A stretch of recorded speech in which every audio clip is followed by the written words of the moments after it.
اسمي مروة، وكنت أعتقد أن الحياة تسير على طريق واضح: تدرس، تتوظف، تتزوج، وتبني مستقبلاً. لم أكن أبداً من الفتيات اللواتي يحلمن بالأميرات والفراشات. كان كل تركيزي على دراستي، على تحقيق ذاتي.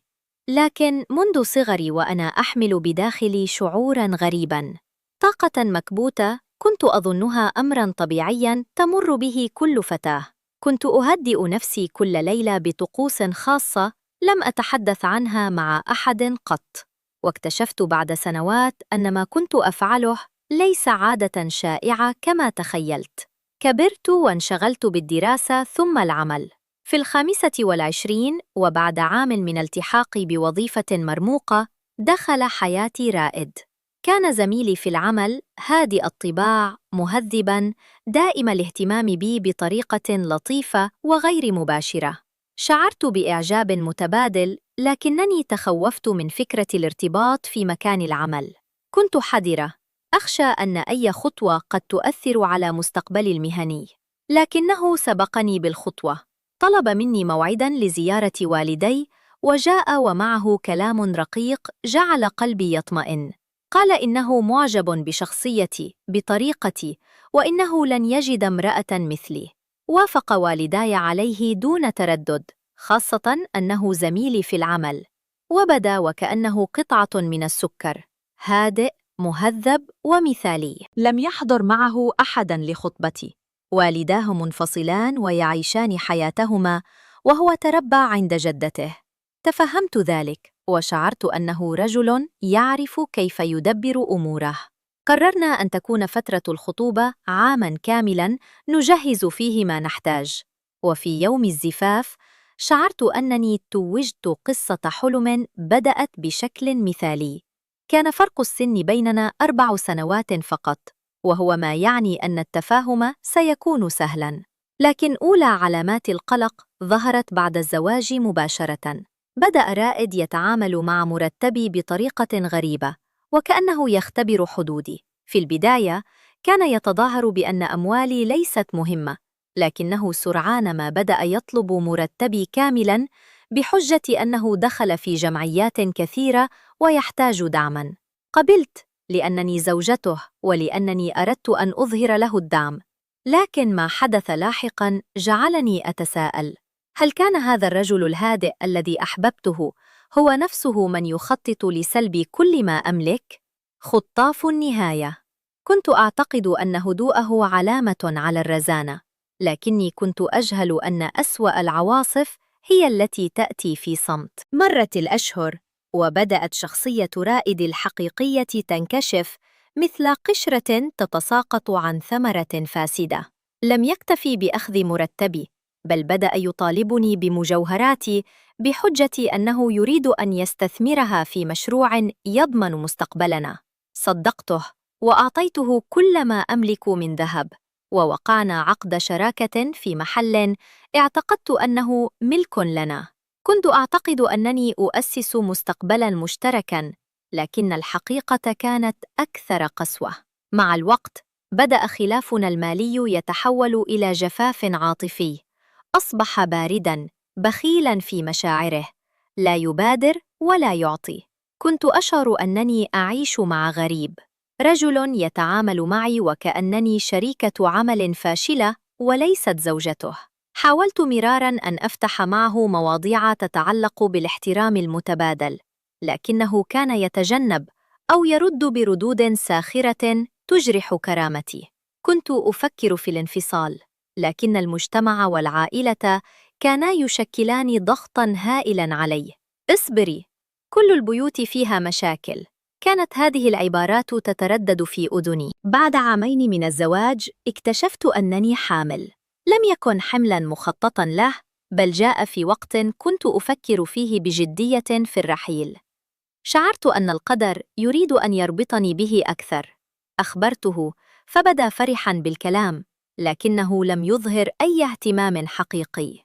طوال فترة حملي كنت أعاني من التعب والوحدة. كنت أذهب للعمل صباحاً وأتحمل وطأة الحمل مساءً، وهو لا يبالي. لم أكن أشعر بالأمان معه، بل كنت أخاف من نوبات عصبيته الصامتة التي كانت تظهر بين الحين والآخر. رزقت بطفل جميل أسميته حمادة. كان نوراً في حياتي المظلمة. نظرت إليه وقررت أن أتغير من أجله. حاولت أن أتفاهم مع رائد من جديد. اقترحت عليه أن ندخر لطفلنا وأن نضع دفتر توفير باسمه. وافق شفهياً، لكنه لم ينفذ شيئاً. ازدادت الخلافات، ومعها زاد إحساسي بالخيانة. في إحدى المرات ذهبت إلى المحل الذي كنا نملكه معاً، واكتشفت الصدمة الكبرى. المحل كان إيجاراً، ولم يكن ملكاً لنا أبداً. العقد الذي وقعته كان مزوراً، والأموال التي دفعتها ضاعت في متاهة ديونه. واجهته، فكان رده بارداً ومهيناً.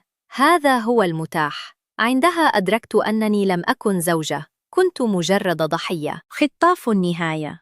بعد أن سلب كل شيء، لم يتبقى له إلا أن يسلب كرامتي المتبقية.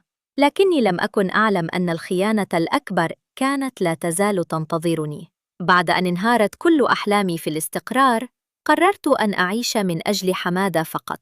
رفضت أن أعطي رائد أي فلس من مرتبي بعد أن أهدر كل ما أملك. كان قراراً صعباً، لأن رفضي المالي حول حياتنا إلى ساحة حرب.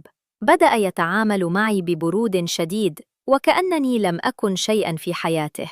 العلاقة الزوجية بيننا أصبحت معدومة، وكان إذا حدثت كانت تتم بطريقة باردة، تزيدني إحساساً بالإهانة لا بالارتياح. لم أكن أريد أن يحرم حمادة من أبيه رغم كل شيء. كان عمره آنذاك 2.5. بدأ يدرك العالم من حوله. كان يحتاج إلى وجود أب، حتى لو كان هذا الأب هو رائد. لذلك قررت أن أضغط على نفسي وأستمر في الزواج، ليس حباً فيه، بل خوفاً على نفسية ابني. لكن العيش مع رائد كان أشبه بالمشي في حقل ألغام. لم أكن أعرف متى سينفجر. كان الخلاف بيننا يدور حول كل شيء: المصاريف، تربية الطفل، حتى ترتيب المنزل. كنت أشتغل طوال اليوم وأتحمل كل الأعباء، وهو كان يعيش في البيت وكأنه نزيل، لا يتحمل مسؤولية ولا يقدم دعماً. في تلك الفترة لاحظت أن علاقتنا الحميمة أصبحت شبه منعدمة، وإذا حدثت كانت باردة، خالية من أي دفء. كنت أتساءل: هل توقف عن حبي؟ أم أنه لم يحبني يوماً من الأساس؟ في لحظة ضعف حاولت أن أفتح معه الموضوع، لكنه صمت ثم خرج من البيت. شعرت بالغبن، لكنني اخترت الصمت، ربما خوفاً من أن أسمع إجابة لا تحتمل. ومع مرور الأيام بدأ يظهر في تصرفاته ما هو أغرب. أصبح يخرج كثيراً ويعود في أوقات متأخرة ولا يعطيني أي تفسير. كنت أعتقد أن الأمر مجرد تباعد طبيعي بين زوجين فقدا الشغف، لكنني كنت مخطئة تماماً. في إحدى الليالي عاد إلي بطلب غريب تماماً. قال إن صديق عمره الذي غاب سنوات عائد من السفر، ويجب أن نذهب معاً لاستقباله في المطار. تعجبت وسألته لماذا أنا بالذات؟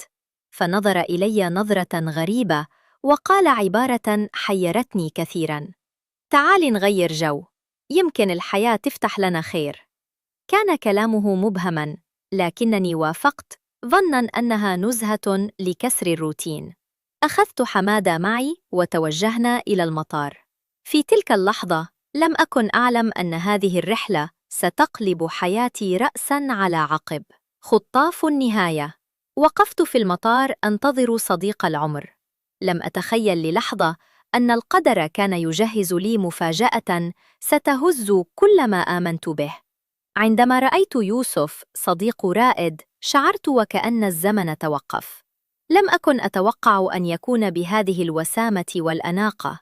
بدأ أصغر من عمره الحقيقي بكثير، هادئاً، رياضياً، يبتسم ابتسامة دافئة جعلتني أشعر بالارتباك.